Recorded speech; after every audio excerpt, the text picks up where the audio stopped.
Salut tout le monde, konbanwa. Aujourd'hui, je vous propose d'attaquer un nouveau conte qui s'appelle, on va le lire ensemble, hein. Je vous spoile pas tout de suite le titre, même si vous l'aurez deviné. C'est donc un conte qui de base est un conte occidental, c'est pas un conte traditionnel japonais, mais vous voyez que le titre a été traduit, ce sont des hiragana, donc ça veut dire qu'on a une version 100% japonaise du titre. Et puis c'est toujours chouette de se challenger à lire quoi que ce soit, hein, en japonais, tout est bon à prendre. Là, on est sur des contes, mais ça peut être aussi n'importe quel type d'écrit. Tant que ça vous intéresse et que c'est adapté à votre niveau, c'est toujours sympa de se challenger à faire de la lecture en japonais. Donc aujourd'hui, on va attaquer la première partie de ce conte. Je vais partager mon écran pour que vous puissiez le voir avec moi. Et donc, je vous rappelle les grandes lignes de comment ça se passe chez nous, parce qu'il y a toujours des petits nouveaux qui arrivent. Le but premier, c'est tout simplement de lire en japonais. Donc de pouvoir pratiquer la lecture, lire ces kanas, les mettre en contexte. Ça, c'est déjà une très belle première étape. Maintenant, quand on a un petit peu plus de connaissances, on va aller bien sûr chercher du vocabulaire, de la grammaire, donc des choses que vous aurez appris dans les cours, et là, on va les mettre en pratique directement dans un contexte. Donc ici, aujourd'hui, ce sera une histoire. Le but, c'est pas de tout retenir. Au contraire, ce serait vraiment contre-productif que de tout noter et se dire « Ouah, faut tout que je retienne ». Non, on est là pour cibler les mots qui vont vous être utiles dans un premier temps, là, à votre niveau.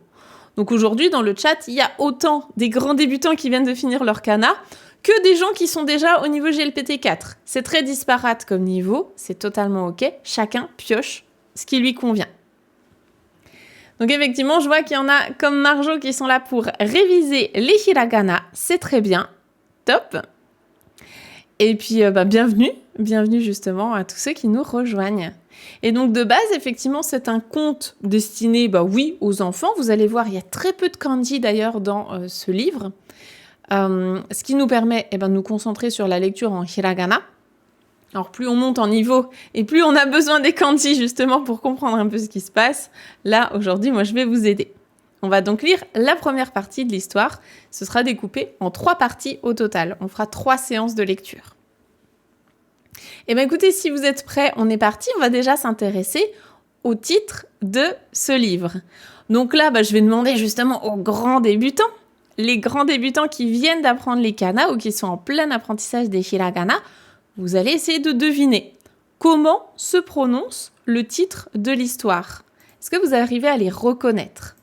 Les senpai, on va pas spoiler tout de suite. On laisse pour le moment les kohai chercher. Donc c'est ce qu'on a là en rouge. Hein. Vous reconnaissez peut-être celui-là, ça c'est l'un des tout premiers qu'on apprend. C'est donc le O. Est-ce que le reste, vous les devinez? Ils sont un petit peu plus loin dans le tableau de l'alphabet. Qu'est-ce que vous arrivez à reconnaître? On a donc O. Vous pouvez noter dans le chat en phonétique, donc en romaji. Ouais, c'est ça, on a O, Ya, Yu, Bi. Donc là, c'est un Hi avec des tenten, ça fait Bi. Et ensuite, on a le même, mais sans les tenten. Donc, Hi, Me. Oya, Yu, Bi, Hi, Me. Oya, Yu, Bi, Hi, Me. Ici, on a 3 mots. Alors 2, mais 3 mots qui sont intéressants les 3. Donc en français, le titre, je crois que c'est Pousseline ou Pousselina, quelque chose comme ça. C'est un conte qui n'est pas forcément hyper connu. Mais en tout cas, il y a le rapport avec le pouce. Donc le pouce, le doigt, le nom du doigt. Le pouce, en japonais, ça se dit Oya Yubi. Et ce mot-là, Oya Yubi, on peut le décomposer en 2 mots. On a d'un côté Oya et on a de l'autre côté Yubi. Yubi, ça c'est un mot qui est intéressant, ça veut dire un doigt. Donc quand vous apprenez les parties du corps, pourquoi pas retenir celui-là. Yubi, c'est le doigt. Vous le retrouvez d'ailleurs dans le mot yubiwa, qui veut dire un anneau de doigt. En fait, c'est une bague. Donc yubi, ça, ce sera le doigt. Oya, ça représente les parents. Et donc, Oya Yubi, c'est le doigt des parents. Vous pourrez aller voir sur Instagram, on a fait un post qui date un tout petit peu maintenant, mais je pense que vous allez le retrouver dans le feed. On avait fait un post sur le nom des doigts en japonais. Donc vous pourrez aller voir tout ça. Oya yubi, c'est le doigt des parents, c'est le pouce. Et le dernier mot qui nous intéresse, c'est hime. Effectivement, Mitsuru, tu l'as reconnu, hime, c'est la princesse. Donc littéralement, c'est la princesse pouce. C'est un peu moins stylé en japonais que Pousselina. C'est ça. Donc, Oya, Yubi, Hime, ça fait... on a retenu en fait 3-4 mots en un seul titre. C'est assez intéressant. Donc là, encore une fois, vous notez ce qui vous intéresse. Vous n'êtes pas obligé de tout retenir. Hime, en tout cas, clairement, on l'utilise beaucoup. Ne serait-ce que dans, par exemple, Mononoke Hime, hein, la princesse Mononoke. C'est quand même un mot qu'on retrouve très très souvent. Hime pour la princesse. Allez, maintenant on est parti pour le conte en lui-même. Donc ce soir on va se lire quelques pages. On va en lire, je pense 7 ou 8 je crois.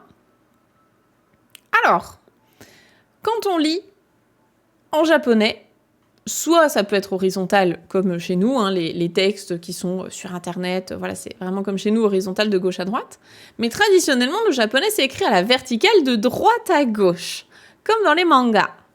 Donc ici, on est dans un conte pour enfants, on va le lire de droite à gauche, de haut en bas. Ce qui fait qu'on commence par ici, en haut à droite. Vous allez essayer de lire avec moi. La première phrase, elle est très courte et c'est que des hiragana, donc normalement tout le monde peut le lire. Je le lis une première fois lentement avec vous. To-o-i mukashi no koto desu. To-i mukashi no koto desu. Là, on retrouve un mot-clé typique du début des contes, que tous les senpai du chat connaissent. Ils en ont marre que je leur explique. Mais il y a toujours des petits nouveaux, donc je leur explique quand même. Mukashi. Mukashi, ça veut dire autrefois, il y a fort longtemps, anciennement, etc.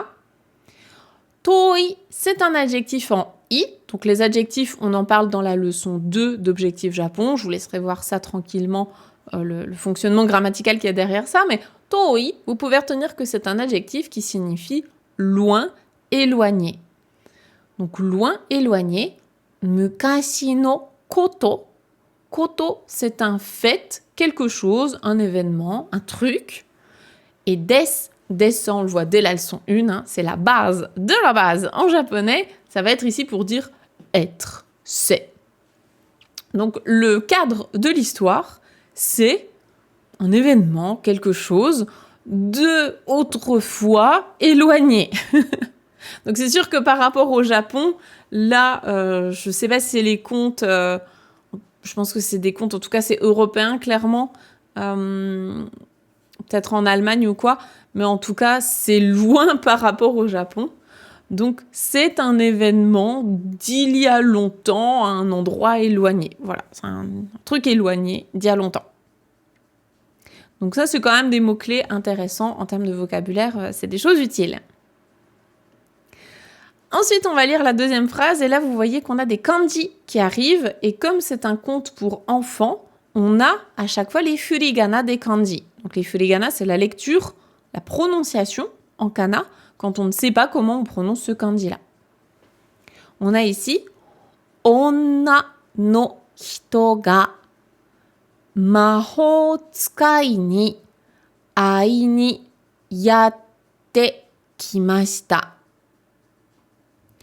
Onna no hito ga mahou tsukai ni ai ni yatte kimashita. Alors, ici, on a des mots hyper intéressants, hyper courants, et on en a d'autres qui sont un petit peu plus fantaisistes. Donc, vous allez piocher dans ce qui vous intéresse et ce qui vous est utile. On a tout d'abord onna no hito. Onna no hito, ça on en parle aussi dès le début d'Objectif Japon, c'est important. Onna, c'est le kanji de la femme. Hito, c'est le kanji de la personne, de l'humain. Donc, onna no hito, c'est une femme adulte. Onna no hito ga Maho tsukai. Alors là, je vais faire bosser les senpai. Maho tsukai. Qu'est-ce que c'est? On l'avait déjà vu dans un autre conte. Je vous laisse retrouver.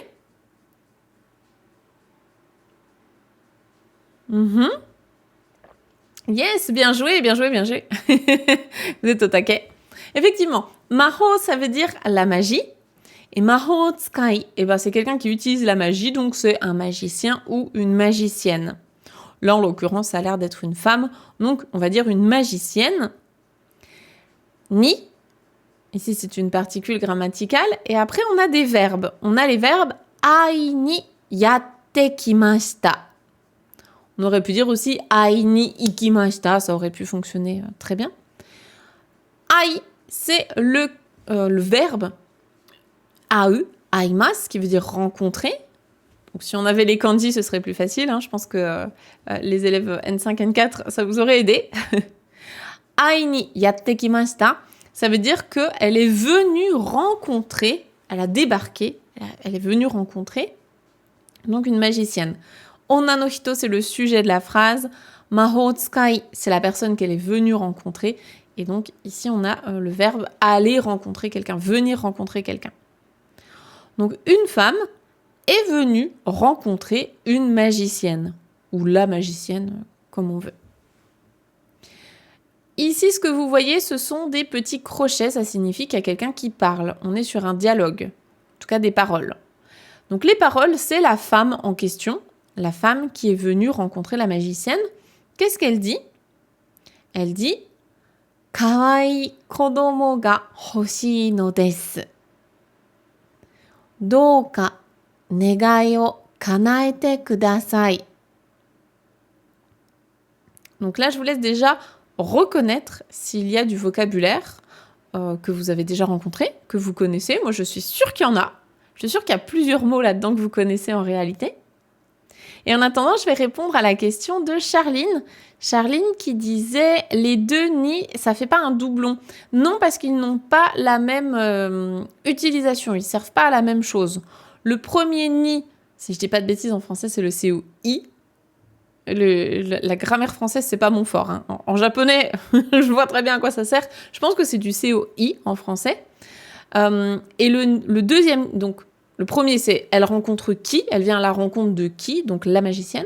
Et le deuxième ni, c'est aller faire quelque chose. Et quand tu construis la structure grammaticale, aller faire quelque chose, donc je vais acheter du pain, je vais dormir, je me rends. En fait, c'est littéralement je me rends quelque part pour faire quelque chose. Et bien, ce pour faire quelque chose, c'est ni. Donc, elle est venue pour rencontrer. Et qui est-ce qu'elle est venue rencontrer? La magicienne. Voilà. Alors, en attendant, vous avez reconnu du vocabulaire et ça, c'est top. Vous avez reconnu kawaii, qui veut dire mignon, adorable. Kodomo, un enfant. Hoshi, hoshi, attention, hoshi, tout court, c'est une étoile. Hoshi, là on a bien un i derrière, c'est quelque chose qui est désiré, qui est voulu, qu'on veut.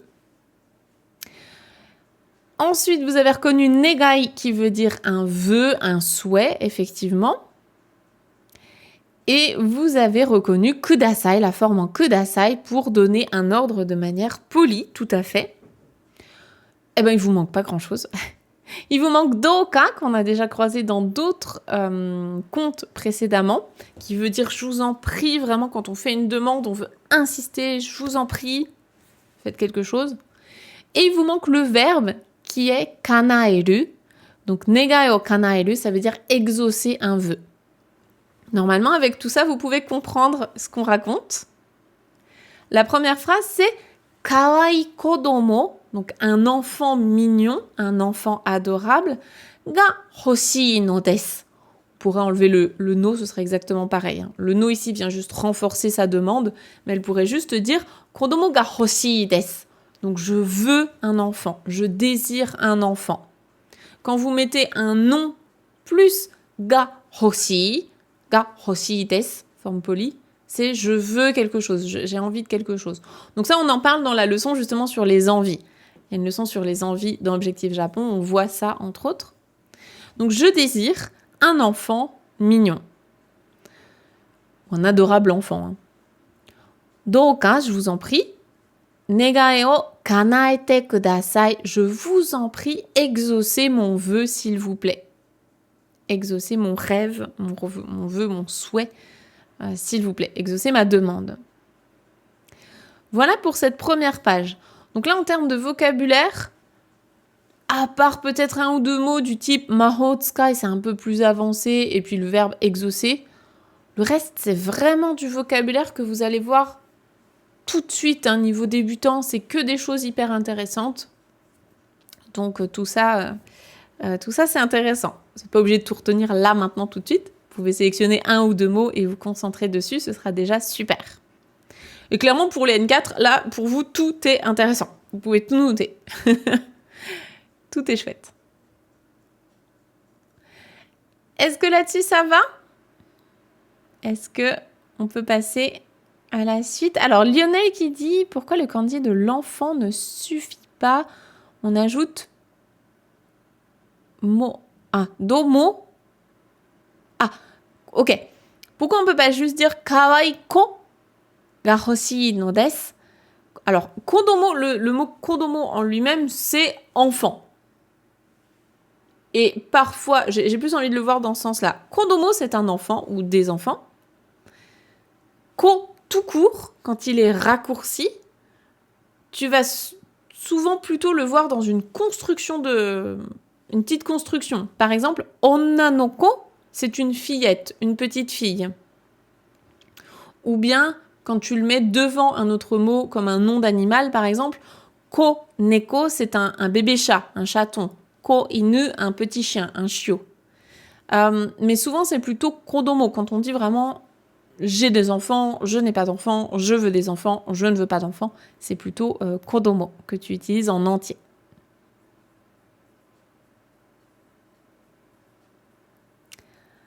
Alors, je vois qu'il y a d'autres questions. Donc, donka. Alors, donka, c'est vraiment effectivement quand tu fais une... tu vois comme... Je vous en prie, quoi. C'est vraiment, je vous en prie, quand tu formules une requête. Donc, dans la vie de tous les jours, oui, ça s'utilise dans la vie de tous les jours, mais quand tu fais une requête un peu suppliante, tu vois, mais c'est poli. Enfin, oui, c'est poli, bien sûr. Mais oui, si dans la vie de tous les jours, tu fais une requête, tu vois, genre, je vous en prie, vraiment, faites ça pour moi, ou... voilà, ce genre de choses. Ça peut être ça. Après, tu peux le voir aussi dans d'autres contextes, mais en tout cas, dans un contexte de requête, ça va être ça. Et sinon, la différence entre doka et doko. Alors là, par contre, est-ce que tu parles de doka? Parce que ça n'a aucun rapport. Si tu parles de doko, le mot interrogatif doko, qui veut dire où, c'est doko, il n'y a pas d'allongement, hein, doko, où. Et doka, là, il y a un allongement et ce n'est pas un mot interrogatif. Donc, il n'y a pas de rapport. Voilà. C'est ça. Donc, on ne peut pas les confondre, je pense. Ok. Eh ben, avec dozo, ok. Alors, dozo, c'est vraiment quand tu dis à quelqu'un, allez-y. Dozo, suwatte kudasai. Allez-y, asseyez-vous. C'est dans ce sens-là. Dozo, tu peux plus garder en tête que c'est allez-y. Alors que doka, c'est plus quand tu fais une requête, je vous en prie. Voilà, c'est pas la même. Et oui, tous ces petits mots japonais qui se ressemblent. C'est ça aussi d'avoir 3 syllabes dans leur langue. Bon, les mots, ils finissent par se ressembler, quoi. D'où l'intérêt de bien faire attention aux allongements, aux tenten, aux maru, etc. Parce que effectivement, les mots ont tendance à se ressembler en japonais. Au bout d'un moment, ouais. C'est ça. Ouais, quand on donne quelque chose, tu peux dire dozo, effectivement. Genre, allez-y. Dozo, allez-y. Tu vois, tu tends une boîte de chocolat à quelqu'un, tu dis dozo. Donc, allez-y, servez-vous. Tu peux. Tout à fait. Ok, bon, je crois qu'il n'y a plus de questions sur cette page. On enchaîne. Alors, deuxième page. すると、魔法使いは小さな種を渡しました。Là, normalement, vous commencez à reconnaître des mots de la page précédente. C'est ça aussi le but d'une histoire, c'est qu'on va avoir les mêmes personnages qui reviennent, un petit peu le même champ lexical. Donc, c'est intéressant de se rappeler régulièrement des mêmes mots. すると、魔法使いは Ici, je vous rappelle que c'est la particule de thème. Elle s'écrit ha, elle se prononce wa. Chisana tane o. Là, c'est pareil, c'est la particule qui s'écrit wo, mais qui se prononce plutôt o. Watashimashita. Alors, qu'est-ce qu'on va reconnaître ici? Probablement certaines choses. Déjà, suruto, c'est un petit mot qui vous permet d'enchaîner des actions dans une histoire. Ça va être donc alors, ici on peut le traduire par alors. Maho tsukai, donc la magicienne. Wa, en ce qui concerne la magicienne, donc on donne une information sur cette magicienne, qu'est-ce qu'elle va faire. Chisana, une petite, donc c'est l'adjectif petit, une petite tane. Tane, qu'est-ce que c'est? C'est une graine, c'est ce qu'on voit ici dans sa main, c'est une petite graine. O, particule de COD, watashimashita, effectivement, c'est le verbe watasu, watashimasu, qui veut dire remettre, transmettre à quelqu'un, donner, passer quelque chose à quelqu'un. Donc alors, ce faisant, eh bien, la magicienne lui a remis une petite graine. Elle lui a donné une petite graine. Ici, on a encore une fois des paroles. C'est la magicienne qui dit « Kore o sodatete goran ». J'ai envie qu'elle parle comme ça. Donc, kore, c'est ce que vous allez voir dans la leçon 2 d'Objectif Japon. Kore, sore, are. Donc, ceci, cette chose-là, ce truc-là. Kore, ceci. Kore o sodatete goran. Sodateru, sodatemasu, c'est le verbe qui se cache derrière, qui veut effectivement dire, comme dit Pascal, élever, éduquer quand on parle plutôt d'un enfant, d'un être vivant, d'un animal. Là, dans le cadre d'une graine, on pourrait dire cultiver aussi. En gros, c'est faire pousser. Faire pousser, cultiver. Donc, cultive, fait pousser ceci. Et goran, c'est l'équivalent en keigo. Donc là, on est plus sur du registre de politesse au-dessus. Et c'est donc de la grammaire un peu plus avancée en N4. Mais en gros, c'est fais donc ça pour voir. Essaye voir de faire ça. Essaye voir de faire pousser ceci. Onna no hito ga mizu o yatte daiji ni sodateru to yagate kirei na hana ga sakimashita.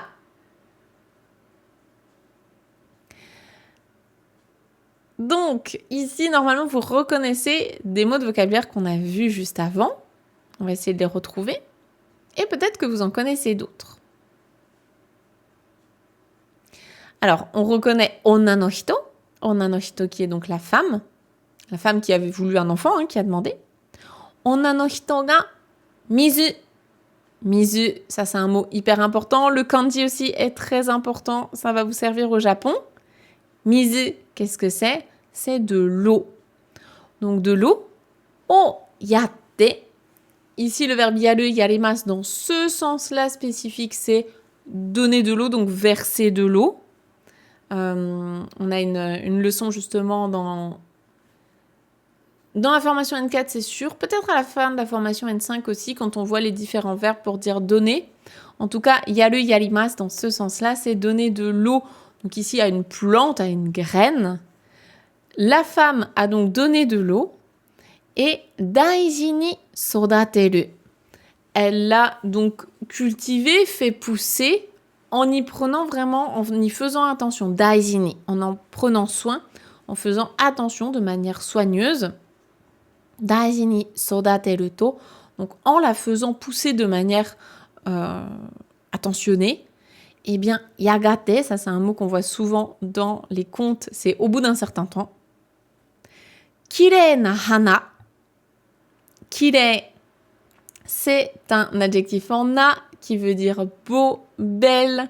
Hana, c'est une fleur, une belle fleur, une jolie fleur. Ga sakimashita. Le verbe sakimasu, saku, ça veut dire fleurir, éclore.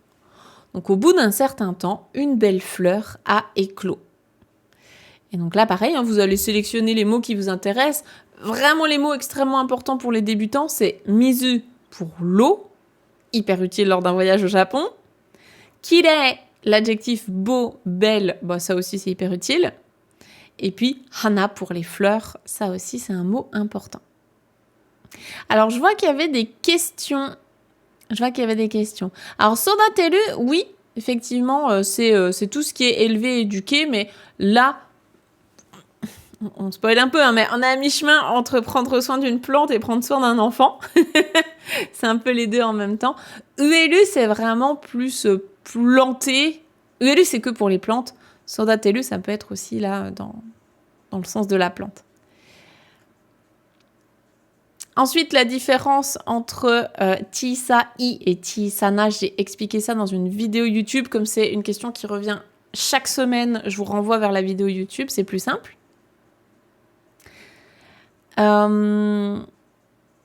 Voilà. Et puis, est-ce qu'il y avait d'autres questions ? Vous me demanderez s'il y a d'autres questions. Comme ça, je termine déjà la page et après, on se fait un petit point. Hana no naka ni wa chisana onna no ko ga imasu. Alors là, ça c'est hyper intéressant comme phrase pour les débutants. C'est vraiment le genre de phrase que vous saurez très très rapidement faire dans Objectif Japon. La grammaire est simple, les mots de vocabulaire sont simples, il y a des particules. Vous allez pouvoir très rapidement construire ce genre de phrase. Hana, c'est donc la fleur. No naka, naka c'est l'intérieur, dedans.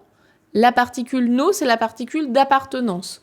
Donc à l'intérieur de la fleur, la particule ni ici, c'est le lieu dans lequel il n'y a pas d'action, puisque derrière c'est un verbe qui n'est pas un verbe d'action, c'est juste exister, être là.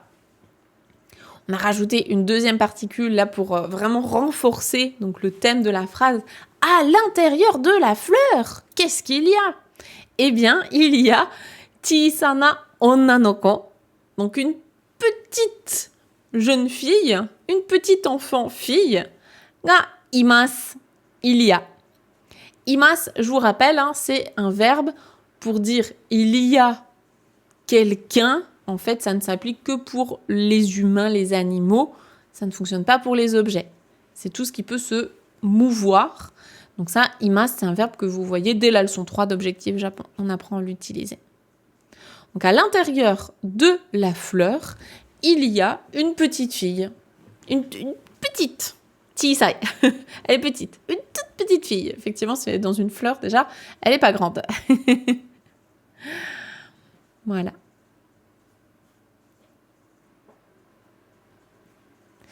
Ok.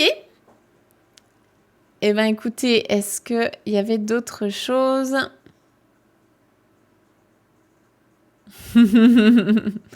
C'est vrai. C'est vrai que... Mais là, après, ça, c'est pas une histoire japonaise de base. C'est une histoire européenne. Mais c'est vrai que ça fait penser un petit peu à Momotaro qui sort de sa pêche. Pourquoi pas ? Un enfant qui sort d'une pêche. Là, c'est une petite fille qui sort d'une fleur. C'est mignon. Est-ce qu'il y avait d'autres questions ici ?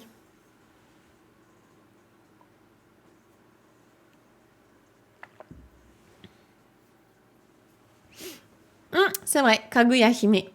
Effectivement. Princesse Kaguya aussi. Il y en a quelques-unes comme ça qui sortent dans 3 marrants. Ok. Eh bien, écoutez, on va pouvoir enchaîner. Je passe à la page suivante. De toute façon, vous aurez le replay. Vous pourrez revoir s'il y a besoin de... Si un truc qui n'est pas clair. Je continue. Ici, on a des paroles. Donc là, c'est sa maman, en fait, la femme qui va parler. Elle dit « Kawaii ko ne. Kore kara oyayubi hime to yobimashou. » Kawaii ko ne. Donc kawaii, mignonne, adorable. Ko, ici du coup, là c'est le ko du onna no ko. On revient un petit peu à la discussion de tout à l'heure avec ko. Donc là c'est une enfant, une petite. Ko comme ça, on peut le voir aussi comme étant un peu une petite. Oh, c'est une petite qui est mignonne, quoi. Et ne, c'est pour dire n'est-ce pas. Donc ça évite de redire kawaii onna no ko ne. Elle n'a pas utilisé de des, puisque là, elle parle de manière... elle peut presque se parler à elle-même en disant « Oh là là, qu'est-ce qu'elle est mignonne, cette petite !» Donc, elle enlève tout ce qui est superflu, tout ce qui est trop poli. Et après, elle dit donc « Kore kara », donc à partir de maintenant, là, eh bien, « Oyayubi hime », Pousselina en français, donc princesse pouce. C'est vraiment très moche en japonais. Princesse pouce. On va dire Pousselina. To yobimashou. Yobu, yobimas, c'est le verbe appeler. Donc, à partir de maintenant, on va t'appeler Pousselina. On va t'appeler Oyayubi hime. On va t'appeler comme ça. La forme en masho, c'est la forme en faisons ça. Donc, on va t'appeler comme ça. Onna no hito wa kurumi no kara de chisana betto. Ici, vous voyez, on a des katakana, mais comme les enfants japonais ne connaissent pas forcément tous les katakana dès le début, comme nous en tant que débutants, eh bien, pour vous aider, vous avez la lecture en hiragana, ce qui n'est pas conventionnel, hein, bien sûr. Donc, chisana betto o koshirae mashita. Alors, on a quelques mots qui reviennent. On a donc encore onna no hito, la femme, donc la maman en fait de Pousselina. La femme, qu'est-ce qu'elle fait? Est-ce que vous avez reconnu d'autres mots? Onna no hito wa kurumi. Est-ce que quelqu'un connaît kurumi? Peut-être. Kurumi no kara, donc ça va avec kurumi. Et chisana beddo. Alors, beddo, ça, je pense que vous connaissez. Oui, un petit lit, effectivement. Beddo, ça vient de bed en anglais. C'est donc le mot anglais qui est retranscrit en katakana. Bed, en beddo. Beddo, koshiraemashita.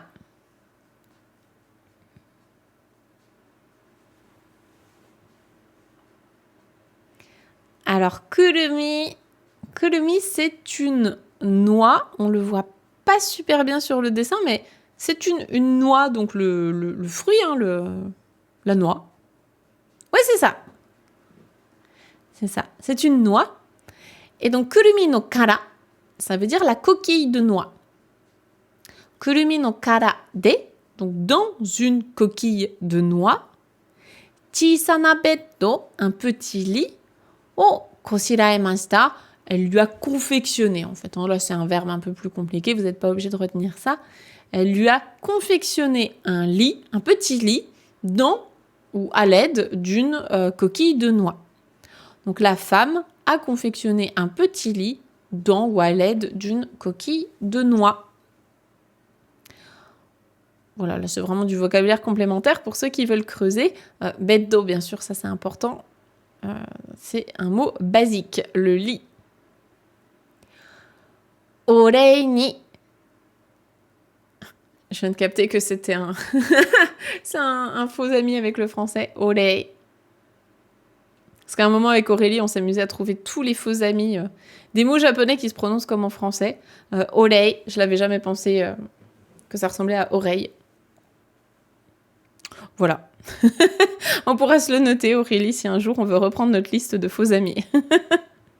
Donc, orei ni oyayubi hime wa kawaii koe de uta o utau no deshita.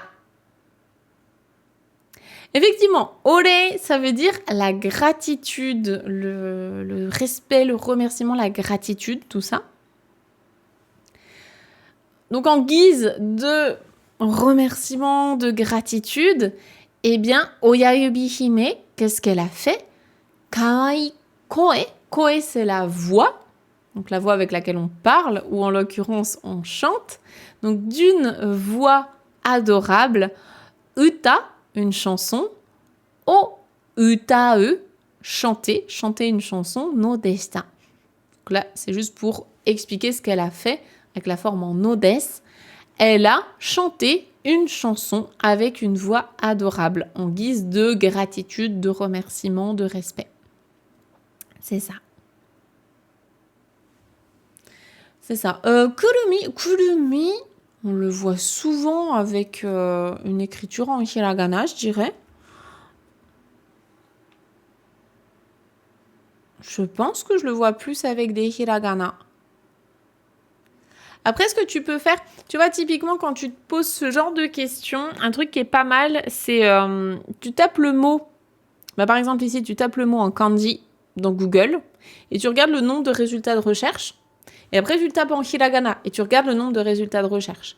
Et en général, il y a une différence assez flagrante. Comme ça, tu vois tout de suite quelle est la version la plus utilisée entre les deux. Faut juste faire gaffe qu'il n'y ait pas du chinois qui vienne se mêler là-dedans, parce que forcément, le chinois, ça explose les stats. Mais si c'est vraiment que des kanji qui s'utilisent en japonais, ça te permet de voir c'est quoi la version la plus utilisée. Après, dans certains dictionnaires aussi, ils vont tout de suite te dire si c'est plus écrit en kanji ou en kana. Ça marche aussi. Ouais, voilà, exactement. Steph dit que effectivement, on peut le voir aussi souvent en kana dans le... C'est ça, t'as certains dictionnaires ou applications qui vont te le dire. C'est ça. Ouais, comme l'histoire de la grue, effectivement, Tsuru no Ongaishi, la dette de gratitude de la grue, qui est l'une des toutes premières histoires, l'un des tout premiers contes qu'on a fait sur la chaîne. D'ailleurs, si vous n'êtes pas encore abonné à ma chaîne uniquement de replay de lecture, let's go. Let's go, on a fait une chaîne secondaire qui s'appelle Lecture en japonais, sur laquelle on poste justement tous les replays. Tous les replays pour ne plus trop encombrer la chaîne principale. Alors, la différence entre Koshiraeru et Tsukuru, je dirais, là, à chaud comme ça, je dirais que Koshiraeru, c'est plus confectionné, fabriqué. Fabriqué vraiment je dirais fabriqué, confectionné. Et tsukuru, c'est aussi fabriqué, créé, mais ça a un sens beaucoup plus large. Parce que tu peux l'utiliser même dans de la cuisine, tout ça. Après, ça, c'est le genre de bonnes questions à poser en classe en ligne, tu vois, pour avoir le temps de chercher des mises en contexte, des exemples, tout ça. Mais là, à chaud, je dirais ça. Je dirais que tsukuru est déjà beaucoup plus répandu aussi et beaucoup plus vaste. Donc, dans un premier temps, c'est bien d'apprendre tsukuru. Ok, bah écoutez, s'il n'y a pas d'autres questions, on va pouvoir enchaîner. Je continue et nous avons un nouveau personnage qui entre en scène. Il a une sacrée tête. Aru yoru no koto. Aru yoru no koto. Donc, koto, c'est le même que sur la première page. C'est le fait, un événement, un truc qui s'est passé. Et quand est-ce que ça s'est passé? Yoru, une nuit. Aru yoru, ça veut dire une certaine nuit. Donc là, on relate un événement d'une certaine nuit. Une certaine nuit, il s'est passé quelque chose. Alors, qu'est-ce qui s'est passé? Eh bien, hikigaeru, ça va être le mot-clé ici. Hikigaeru ga ie ni shinobikonde kimashita. Hikigaeru. Effectivement, vous avez reconnu peut-être kaeru dedans, qui veut dire une grenouille. Mais hikigaeru, c'est un crapaud. Kaeru tout court, c'est la grenouille. Hikigaeru, c'est un crapaud. Donc là, on parle d'un crapaud. Hikigaeru ga ie ni, ie c'est la maison. Donc à l'intérieur de la maison, shinobikonde kimashita. Vous avez peut-être reconnu un mot qui vous est familier dans shinobikonde. On a reconnu shinobi, shinobu, qui a donné tout ce qui est justement les shinobi, etc. Et c'est pas pour rien, c'est pas anodin, puisque shinobikomu, ça veut dire justement s'introduire comme ça dans une maison, rentrer en douce. Donc là, c'est ce qu'il a fait, le crapaud. Une nuit, eh bien, il y a un crapaud qui est rentré comme ça, par effraction en fait, hein, dans la maison. Il s'est infiltré, tout à fait. C'est ça. Et donc justement, bah, vous pourrez... alors c'est pas du tout un verbe à mémoriser, mais en tout cas, vous pourrez vous dire « Ah oui, shinobi, shinobu, oui, c'est un rapport avec justement s'infiltrer un peu en douce. » Et là, on a des katakana pour décrire une onomatopée. Donc pour ceux qui ne lisent pas encore les katakana, vous avez la version hiragana. Et ici, l'onomatopée, c'est gero gero, gero. Donc gero gero, c'est l'onomatopée du croissement, hein, des grenouilles, des crapauds en japonais. Donc c'est croix, croix, croix. Miru to, hanabira no futon ni oyayubi hime ga nemutte imasu. Miru to, donc en y regardant de plus près, hein. Miru c'est le verbe regarder, donc en regardant, il rentre dans la maison et il regarde. Et qu'est-ce qu'il voit? Hanabira, c'est le même hana que tout à l'heure, la fleur. Hanabira, ce sont des pétales de fleurs. Hanabira no futon, donc futon, bah, vous connaissez le mot futon. En français, c'est le même, hein. Les futons, donc c'est les lits traditionnels à la japonaise, mais là du coup, futon, ça va être sa literie, son matelas, tout ça. Donc hanabira no futon ni oyayubi hime ga nemutte imasu. Nemutte imasu, elle est en train de dormir. Donc dans un futon, dans un lit en fait, hein, qui est fait avec des pétales de fleurs. Elle est en train de dormir. Effectivement, on a fait une super chanson qui s'appelle « Je ne veux plus sortir du futon ». Vous pourrez aller la réécouter si vous l'avez loupée. Il y a la vidéo disponible sur la chaîne YouTube principale. Et ici, nous avons des paroles. Les paroles, eh ben, c'est notre petit crapaud. Alors, on va essayer de lui donner une voix de crapaud. Kawaii ko da ne. Kawaii ko. Donc, c'est une jolie petite fille, n'est-ce pas? C'est une jolie petite enfant. Musuko no oyome-san ni choudo ii yo. Musuko, c'est le fils. Musuko no oyome-san. Oyome-san, c'est une manière de dire une épouse. Donc, l'épouse de mon fils, ni choudo ii yo. I, ça veut dire bien. Et choudo ii, ça veut dire elle est pile poil trop bien. Elle serait parfaite, elle serait nickel comme épouse pour mon fils. Et le yo, à la fin, c'est un peu l'équivalent d'un point d'exclamation. C'est « Oh, bah dis donc, hein, elle serait trop bien pour mon fils comme épouse. Parce que c'est une jolie enfant. Une jolie petite. »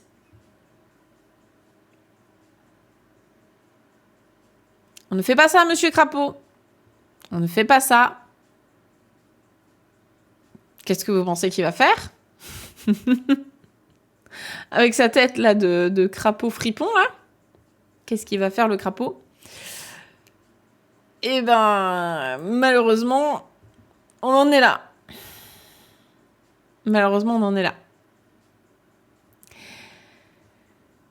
Hikigaeru wa suya nete iru oyayubi hime o saratte shimaimashita. On n'est clairement pas sur une demande, on n'est clairement pas sur un consentement, on est très très loin de tout ça. Là, on est à l'ancienne. On est très clairement à l'ancienne. On ne fait pas ça. Monsieur Crapaud, on ne fait pas ça. On ne kidnappe pas les jeunes filles. Ni personne. On ne kidnappe pas tout court. Mais là, il le fait. Donc, Hikigaeru, donc le crapaud. En ce qui concerne le crapaud, qu'est-ce qu'il fait? Suya neteiru oyayubi hime. Alors là, on a qualifié oyayubi hime, donc la poussélina, la princesse, on l'a qualifiée de suya suya neteiru. Neteiru, c'est elle est en train de dormir. C'est le verbe neru. Elle est en train de dormir. Elle est en train de dormir de manière suya suya. Ici, c'est une onomatopée qui représente, enfin qui est un adverbe en même temps. Donc elle dort tranquillement, elle dort paisiblement. Donc la princesse qui dort paisiblement. Oh, le COD, qu'est-ce qu'il en fait? Donc le crapaud, qu'est-ce qu'il fait de la princesse? Eh bien, sarate shimaimashita. Saraimasu dans ce sens-là, ça signifie kidnapper. La forme en te shimaimashita, c'est il fait totalement ça. Donc il la kidnappe. Il kidnappe la princesse qui est en train de dormir paisiblement. Je ne cautionne pas. Garo. Donc croix. Le bruit ici, l'onomatopée du crapaud. Hikigaeru no musuko wa, donc le fils, vous vous rappelez, musuko c'est le fils du crapaud. En ce qui concerne le fils du crapaud, o hashagi. Donc en ce qui concerne le fils du crapaud, là on a pas on a un verbe sans être un verbe, mais en fait hashagi ici sous cette forme-là, c'est sauter dans tous les sens, il est à fond, et o devant c'est pour rajouter le fait que ouah, c'est trop bien, c'est génial, on le voit ici, il est à fond. C'est un peu comme o yorokobi, une grande joie, être vraiment trop heureux, tout ça. Donc hashagimasu ici ce serait sauter de joie, faire le fou, etc. Être à fond, quoi. Et donc là, avec le kanji de grand devant, ça renforce ça. Donc, le fils du crapaud, il est trop à fond, clairement. Oyayubi hime ga nigedasanai you mizu ni ukanda suiren ni sotto nosemashita. Là, on a des mots un petit peu plus avancés. Donc, il n'y a pas de souci, on va décomposer ça.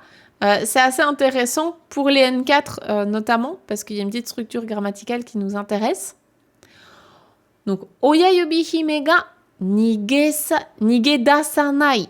Nigedasanai yo. On pourrait avoir nigedasanai yo ni. Ça fonctionnerait aussi, c'est la même chose. C'est la forme en yo ni. Afin que. Afin de quelque chose. Donc, la forme en yo ni, on la voit justement dans Objectif GLPT 4. Afin que. Afin que quoi? Afin que. Oyayubi hime ga nigedasanai. Là, ici, c'est du négatif. Nigedasanai. Afin qu'elle ne s'enfuit pas. Effectivement, on a nigeru, s'enfuir, et dasu, sortir de là. Donc, nigedasu, c'est vraiment s'enfuir, quoi. Partir. Donc, afin qu'elle ne s'enfuit pas, afin que la princesse ne s'enfuit pas, mizu, on retrouve notre mizu de tout à l'heure pour l'eau, ça c'est un mot-clé important. Mizu ni ukanda, ukabu c'est flotter, ukanda suiren. Suiren c'est un nénuphar. Donc ça c'est pas un mot qu'on utilise tous les jours, mais si vous aimez les plantes, ça peut vous intéresser d'apprendre à dire ça. Donc un nénuphar qui flottait dans l'eau, ni soto nosemashita. Soto, c'est tout doucement, discrètement. Ça peut être à la fois discrètement, ça peut être doucement aussi. Donc là, ça fonctionne bien dans les deux cas. Et nosemashita, noseru, c'est la faire monter, la mettre à bord, la charger en gros. Ils ont pris le paquet avec la petite et ils l'ont fait monter sur un nénuphar entouré d'eau afin qu'elle ne s'enfuit pas, afin qu'elle ne puisse pas s'enfuir. Voilà, donc là, vous prenez vraiment ce qui vous intéresse. Pour les grands débutants, ce qui est intéressant, c'est le rappel de mizu pour l'eau. Et puis, après, vous avez 2-3 petits mots comme musuko qui veut dire le fils. Ça, c'est intéressant. Pour les N4, je vous laisse aller piocher. Je pense qu'il y a pas mal de choses intéressantes niveau un peu plus avancé, intermédiaire, avancé, tout ça.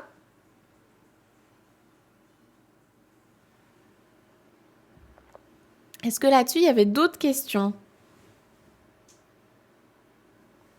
Est-ce que ça va? Daijoubu? Est-ce que c'est ok? Ça va? Daijoubu desu ka? Encore une fois, chacun pioche dans ce qu'il veut. Hein. On est d'accord que là, les élèves qui sont dans l'apprentissage des kanas, vous en êtes pas à tout noter. Hein. Sinon, c'est le meilleur moyen de partir en mode « Oh non, mais je comprends rien ». C'est normal, c'est normal. On est d'accord que tous les élèves du chat, et moi incluse, quand on était en train d'apprendre nos kanas, on ne comprenait pas ces textes, hein, une chose après l'autre. Hashagu, moins bruyant que sawagu. Oui, c'est vrai que sawagu, il y a plus l'image de c'est bruyant, faire du bruit, alors que hashagu, c'est plus vraiment genre être à fond, tu vois, être excité, genre ouais, trop bien. T'as loupé ukanda, c'est le verbe ukabu qui veut dire flotter. C'est ça, flotter, ukabu. Noseru, c'est noru en transitif. Alors, noru, c'est un... Attends. Ha! Oui. Oui, c'est ça, parce que là, tu fais monter quelqu'un. Alors que noru, c'est toi qui montes dedans. Donc, oui. Je pense que c'est les transitifs intransitifs. En tout cas, noru, c'est toi-même qui montes dedans. Noseru, tu fais monter quelqu'un, donc ouais. Et ja, daijoubu desu. Ok, yokatta. Et ben du coup, on continue. On va encore lire quelques petites pages aujourd'hui. Alors, qu'est-ce qui se passe ici? Il se passe des choses. Il se passe que asa ni natte, me o samashita oyayubi hime wa naki dashimashita. Alors vous voyez, ce qui est intéressant aussi, c'est le choix des kanji. Tous les mots ne sont pas en kanji ici, c'est vraiment un texte plutôt pour les enfants japonais, donc il y a peu de kanji. Donc en tant que grand débutant, vous pouvez vous dire, les mots en kanji, grosso modo, c'est les kanji qui m'intéressent dans un premier temps. C'est vraiment les kanji très très basiques. Là, vous avez par exemple le kanji de me pour les yeux. Alors, on commence effectivement par asa. Asa, c'est le matin. Asa ni natte. Natte, c'est le verbe naru, narimasu, qui veut dire devenir. Donc ça devient le matin. En gros, avant, c'était la nuit où elle s'est fait kidnapper. Et là, on arrive au matin. Hein, on passe au matin. Ça devient le matin. Et me o samashita, me o samasu, ça veut dire se réveiller, c'est ouvrir les yeux, se réveiller. Hein. Donc elle ouvre les yeux, elle se réveille, oyayubi hime. Donc oyayubi hime qui se réveille, du coup c'est le matin. Eh bien, elle réalise où elle est et naki dashimashita. Naku, nakimasu, ça veut dire pleurer. Et quand on a naki dasu, hein, dasu, c'est un truc qui sort, en fait, c'est se mettre à pleurer. D'un coup, en gros, elle éclate en sanglots, elle se met à pleurer parce que elle voit où elle est. Hikigaeru no hanayome ni naritaku wa arimasen. Donc là, c'est une forme un tout petit peu plus soutenue que ce que nous, on aurait vu dans la formation. Nous, on aurait tout simplement vu la forme en naritaku nai desu, ne pas vouloir devenir. Là, c'est naritaku wa arimasen. C'est la même chose, mais un tout petit peu plus soutenu. Donc, qu'est-ce qui se passe? Eh bien, hikigaeru, le crapaud, no hanayome, on avait vu, hein, ça c'est l'épouse. L'épouse du crapaud, ni naritaku nai desu. Naritai, la forme en taille, on en parle également dans la leçon sur les envies, c'est vouloir quelque chose. Naritai, vouloir devenir, c'est le même verbe naru que là, devenir. Donc vouloir devenir, mais là il est au négatif. Naritaku wa arimasen, naritaku nai desu. Je ne veux pas, elle ne veut pas devenir. Elle ne veut pas devenir l'épouse du crapaud, on est d'accord? Surtout qu'il n'a pas l'air d'avoir beaucoup de manières, de tact, de respect, en fait. On est d'accord, on n'a pas envie d'épouser ce crapaud. Et donc, ici, on a des paroles. Et les paroles, je vais vous laisser deviner qui est-ce qui prononce ces paroles. Nakanai de nigashite ageru yo. Nakanai de nigashite ageru yo. Nakanai. Nakanai, c'est le verbe naku, nakimasu, pleurer, qu'on a vu juste avant. Nakanai de, c'est la forme en te kudasai. En te kudasai, ça aurait été très poli. Ne pleurez pas, s'il vous plaît.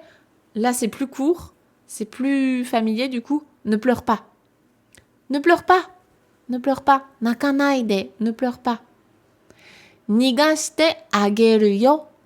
Nigasu, nigashimasu, c'est ici libérer. Et la forme en te ageru, c'est offrir le fait de quelque chose. Donc, on va te libérer en fait. On va t'offrir ta liberté. On va te relâcher. On va te libérer, tout simplement.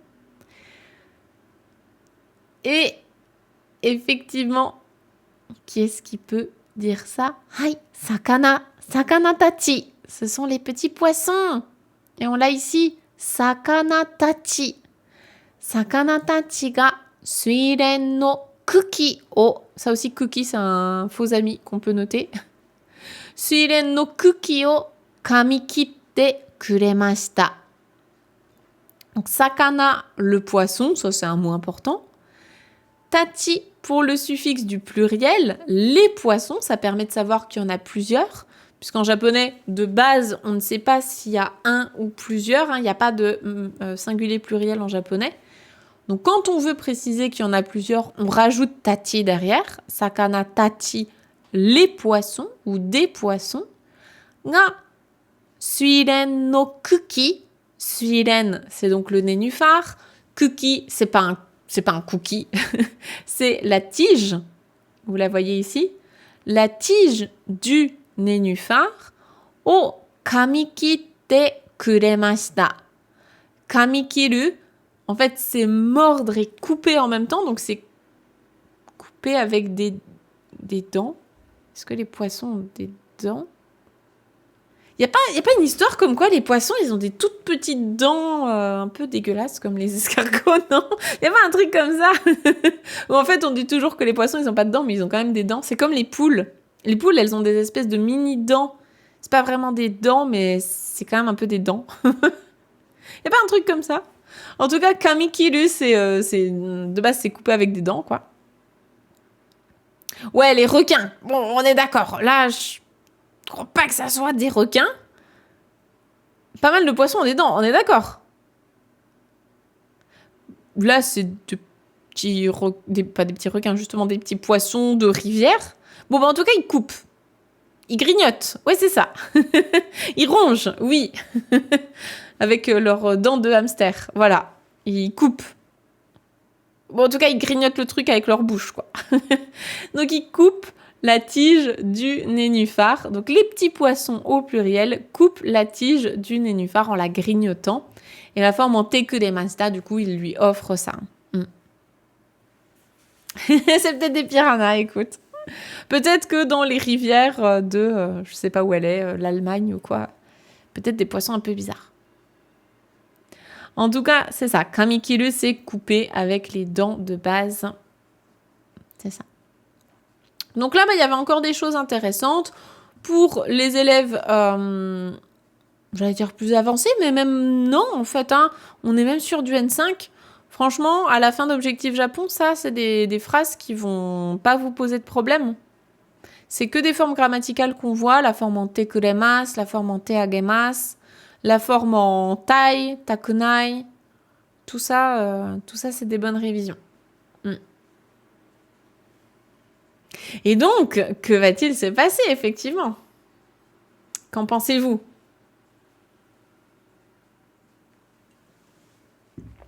Qu'en pensez-vous? On va lire encore 2 pages. On a encore 2 pages à lire ensemble pour aujourd'hui. Donc n'hésitez pas s'il y a des questions, s'il y a quelque chose qui n'était pas très clair. Je pense avoir tout expliqué, mais voilà, n'hésitez pas s'il y a des questions.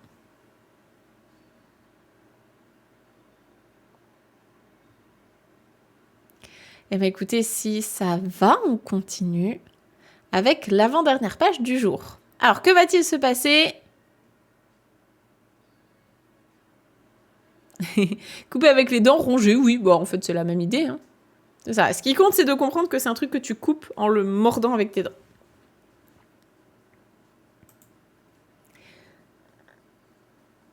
Et c'est impressionnant quand on débute à peine, c'est normal. C'est tout à fait normal.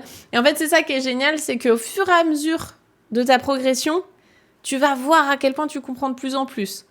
Là, apprentissage des kanas, le but c'est uniquement de pouvoir être à l'aise un petit peu avec ta lecture, fluidifier ça, que ça devienne plus naturel et que tu butes moins sur tes kanas.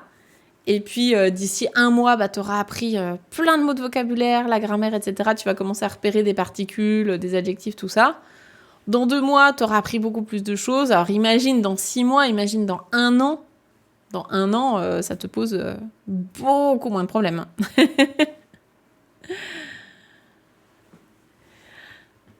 Et justement, c'est ça qui est chouette, c'est que là, les élèves, on a des élèves dans le chat qui suivent les lectures. Je crois qu'il y en a qui sont là depuis le début, hein. Franchement, des élèves qui sont là depuis, depuis l'époque des vétérans comme Aurélie. Enfin, Aurélie n'est pas une élève, mais Aurélie nous suit depuis le début. Depuis 2-3 ans, voilà.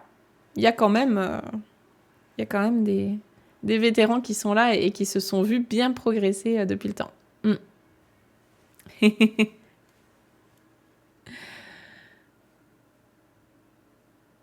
Trop bien, merci Sian d'être passé, c'est cool. Bah c'est chouette si t'arrives à comprendre beaucoup de mots. Trop cool. Alors, la page suivante, eh bien c'est ça. On est sur une page un petit peu plus sympathique. Ce qu'on nous dit ici, c'est que Suiren wa kirei na nohara no naka o nagarete ikimasu. Donc, suiren, le nénuphar. En ce qui concerne le nénuphar, wa kirei na nohara. Kirei, on est encore une fois sur l'adjectif qu'on avait vu tout à l'heure, beau, belle, adjectif en na. Kirei na nohara. Nohara, ce sont les champs, la campagne, voilà, les paysages de campagne en fait, prairies, tout ça. No naka, donc à l'intérieur d'une belle campagne, une belle prairie ou autre. O nagarete ikimasu, donc il se déplace comme ça, il avance en nagareru, en voguant en fait sur la rivière, quoi. Il se déplace comme ça, il s'écoule. Le nénuphar avance en s'écoulant au milieu d'une belle campagne, d'une jolie campagne. Hira hira.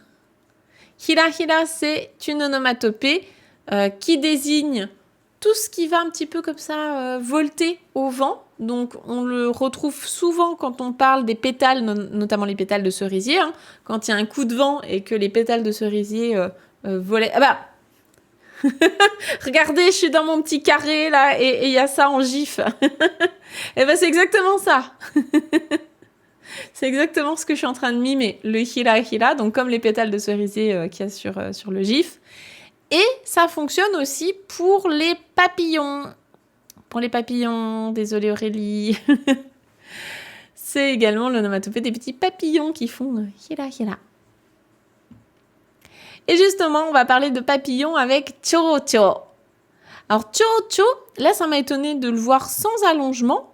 Moi je le vois quasiment exclusivement avec 2 allongements. Cho-u, ou bien cho, tout court. Je l'ai rarement vu avec chocho, comme ça. Mais en tout cas, c'est un papillon. Donc chocho, ou chocho, avec un seul allongement. Chocho ga ribbon de. Ribbon, vous voyez, c'est un mot en katakana. C'est un mot qui vient de l'étranger, c'est un ruban. Ça vient du mot anglais ribbon. Donc ribbon, un ruban. Ribbon de, au moyen d'un ruban. Donc le papillon au moyen d'un ruban. Suiren wo hipparimasu. Suiren, le nénuphar. Il a fait quelque chose avec le nénuphar. On voit qu'on a la particule de COD, la particule O. Et le verbe hipparimasu, hipparu, c'est le verbe traîner. Donc il le tire, il le traîne. Donc le petit papillon, au moyen d'un ruban, il va traîner le nénuphar. Là, on a la princesse qui dit « Arigato, Chocho-san ». Est-ce que je dois vraiment vous traduire cette phrase? Je veux bien, mais je pense que là, tout le monde a compris. Arigato pour merci et Chocho-san, je rappelle juste ce que c'est le san, hein, c'est monsieur, madame, mademoiselle, c'est un suffixe de politesse qu'on va mettre après le nom d'une personne pour montrer son respect. Donc merci beaucoup, monsieur, madame, mademoiselle, mademoiselle, papillon, papillon-san, Chocho-san. 親指姫は楽しくなって歌い始めました。親指姫, donc en ce qui concerne 親指姫, 楽しくなって、on a encore une fois la forme en naru, narimasu, devenir quelque chose. Et je vous rappelle qu'en japonais, le verbe devenir, c'est pas forcément que le devenir qu'on a en français. En français, nous, quand on dit devenir quelque chose, par exemple, devenir médecin, devenir voilà, quelque chose. En japonais, ça va vraiment aussi traduire un changement. Il s'est opéré un changement d'état.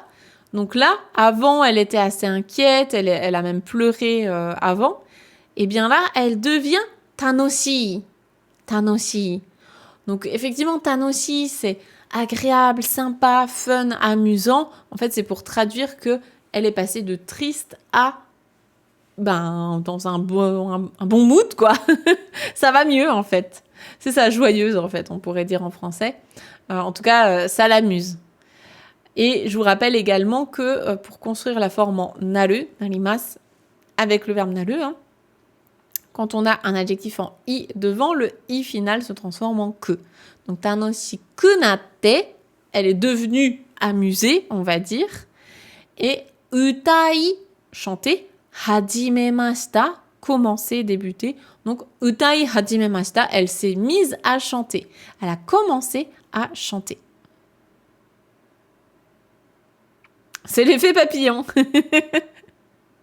Effectivement, c'est l'effet du papillon. Parce qu'il est sympa, ce petit papillon. Dans ce contexte, naru et dasu sont interchangeables. Ici, là, non. Parce que naru, c'est vraiment devenir quelque chose. Donc, ça fonctionne avec un adjectif en i comme ça devant. Tu vois, avant, elle s'amusait pas et maintenant, elle s'amuse. Dasu, c'est quand tu as un truc qui sort, on va dire. Comme tout à l'heure, on avait nakidasu, hein, elle se met à pleurer. Et ça fonctionne avec un verbe devant. Et là, c'est un adjectif devant. Donc, non. Ça va pas être interchangeable ici, ouais. Et bien, sur cette page, il y avait plein de choses intéressantes, je pense. Il y avait donc du vocabulaire. Il y avait pourquoi pas chocho si vous voulez retenir pour le papillon. Il y avait donc un petit rappel du san pour le suffixe de politesse. Il y avait des adjectifs, il y avait des verbes, il y avait plein de trucs, quoi. Donc, je vous laisserai piocher dans ce qui vous convient. Ton dictionnaire a chocho sans allongement. C'est marrant, le mien, il a l'allongement. Et moi, je l'ai quasiment toujours vu avec 2 allongements. C'est marrant. Ok. Bon, de toute façon, on en apprend tous les jours. Hein. Je n'ai pas fini d'apprendre le japonais. C'est comme finir Internet. On ne peut pas finir Internet.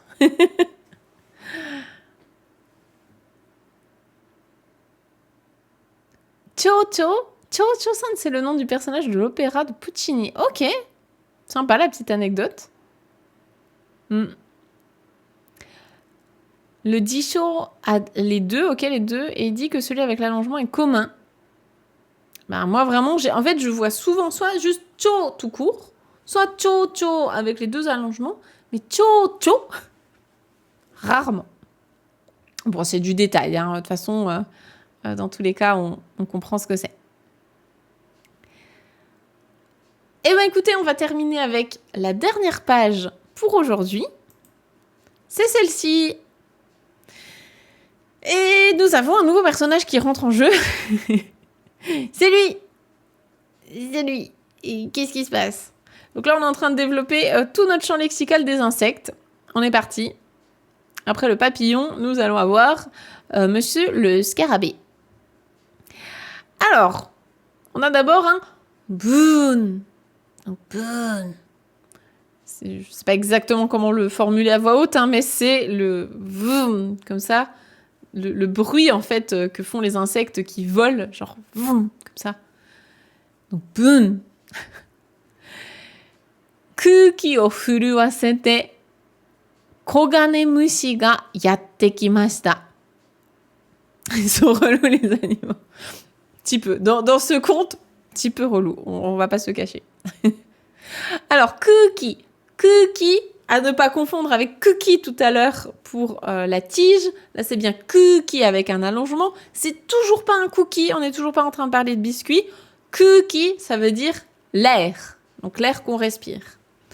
Kuki o furuwasete, ça veut dire fendre l'air ou faire vibrer. C'est vraiment cette notion de faire vibrer l'air. Hein, donc, fendre l'air ou faire vibrer l'air.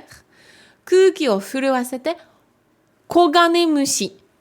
Mushi, c'est l'insecte. Kogane mushi, ce sont les scarabées. Et qu'est-ce que je me suis noté? Il y a un autre insecte aussi, c'est... Ah oui, le hanneton. Le hanneton. Bon là, je pense que c'est plus un scarabée, honnêtement. Mais voilà, c'est le même mot apparemment pour les deux insectes. Hein.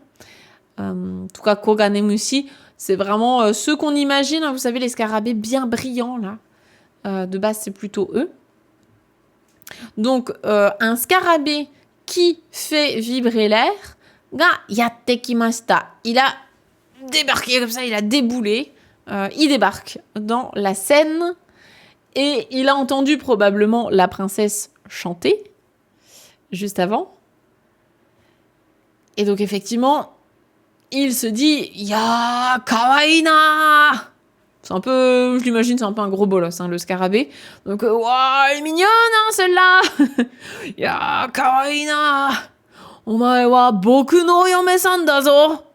Il a un peu une manière de parler de bolos, hein, on va pas se cacher. Donc, omae, c'est un pronom personnel pour dire tu, qui est pas très respectueux. Ne l'utilisez pas avec des gens, on va éviter. Hein, c'est toi là, tu, donc inférieur à moi. Omae wa boku, donc boku c'est je, pronom personnel je, de manière masculine. Boku no oyome-san da zo. Donc, ouais, bah, toi, maintenant, t'es ma femme, quoi. Wesh. Ouais. C'est le scarabée bolos, c'est exactement ça. Wesh, mamzelle. Et t'es mignonne. Vas-y, t'es ma femme, là. C'est littéralement ça. Hein. Parce que da, c'est des, donc être. Et zo, à la fin, c'est vraiment une particule un peu de mec un peu bolos, quoi, voilà. Donc, wesh, toi là, vas-y, épouse-moi. C'est vraiment ça. C'est-à-dire, vous pourrez dire que vous savez lire un texte en japonais où il y a un scarabée, c'est un bolos. Et ça, excusez-moi, je pense que la majorité des humains ne sait pas le faire. Voilà, vous savez faire ça en japonais. Donc, bravo à vous, vous pouvez être fiers. Et donc, bah, la dernière phrase du jour, la pauvre, hein, mais c'est que katai ashi de 親指姫をつかむと森へ飛んでいきました。Katai. Katai, c'est un adjectif en i qui veut dire dur, ferme. C'est le contraire de mou. Katai, qu'est-ce qui est katai? Ce sont les ashi. Donc ashi, c'est autant le pied que la jambe en japonais. Donc là, c'est les pattes en fait, les pattes du scarabée. Donc à l'aide de ces pattes fermes, eh bien, Oyayubi hime o, c'est encore une fois la pauvre, le COD de l'histoire. Donc il a fait quelque chose avec elle. Eh bien, il l'a tsukamu, donc il l'a saisi comme ça, il l'a attrapé avec ses pattes bien fermes. Et mori, ça c'est un mot important. Le kanji en plus c'est très sympa. C'est 3 fois le kanji de l'arbre. Mori c'est la forêt. Donc mori e tonde ikimashita. Tobu, tobimas, voler. Tobu plus iku, les deux ensemble, ça fait qu'il se déplace en volant en direction de la forêt. Donc à l'aide de ses pattes fermes, eh bien, il a saisi la petite et il l'a embarquée en volant en direction de la forêt. Et on va s'arrêter là pour aujourd'hui. On va s'arrêter sur ce cliffhanger de malade. Que va-t-il se passer pour la pauvre petite ? Vous saurez tout dans le prochain épisode.